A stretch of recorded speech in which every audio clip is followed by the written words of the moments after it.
I've been dreaming of where I'd like to go. Since we're not going anywhere, there's no harm having a cup of coffee and having a dream.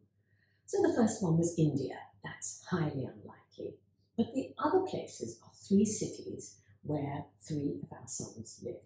And so I can be excused, I think, for choosing to go and visit those places. But we're not going anywhere, as I said. So what I'm doing is I'm thinking about a dish, and this one comes from Sweden. It's called Gravlax.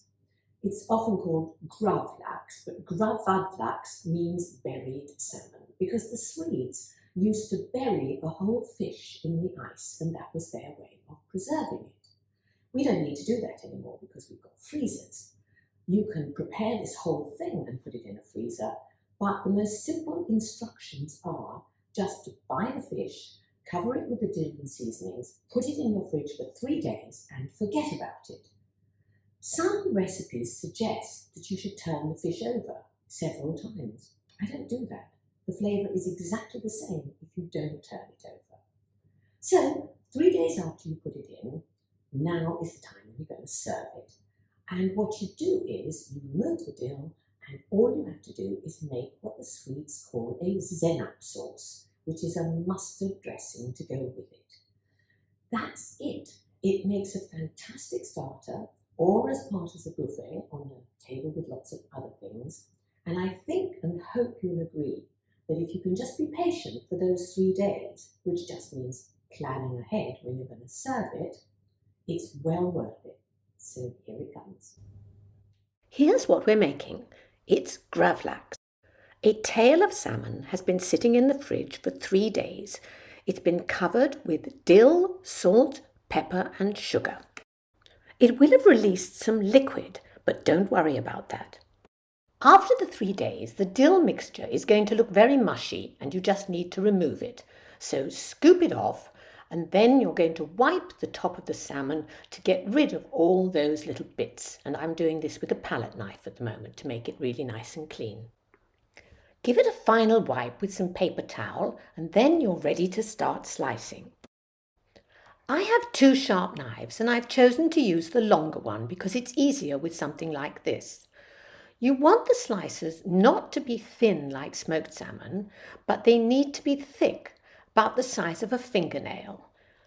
When you've cut them down, you want to slide the knife across underneath, and that will release it from the skin. Do it in one long go, and then you'll get most of them off. You're going to discard the skin anyway, but I'm just showing you how easily it comes off if you do it in 1 or 2 pieces. Here it is, almost ready to serve. Just one more thing to add. A few pieces of fresh cut dill. For the senap sauce, you need oil, wine vinegar, a thick Dijon mustard, and sugar. You also need dill. Now, this needs to be chopped, or you can just cut it with some scissors. Easy to snip. When that's done, put them in a bowl and then add all the other ingredients except for the oil. You're going to put that in later. So now everything's going in, the mustard, you spoon it in and give it a little mix, and then you are ready to start whisking in the oil. Begin to add the oil very slowly, almost a drop at a time to begin with. You can see it just dripping in. Now it looks as this is happening very fast. And it is because I've speeded it up. But this will take at least a few minutes, and what you're trying to do is to thicken the mixture. And in a moment you'll see that this is happening. Now it's ready, just to pour it into a small jar. You can see that it is nice and thick.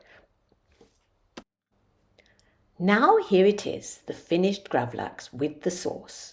What I would do next is I would take some of the smaller offcuts and just to show you how you pour the sauce over it.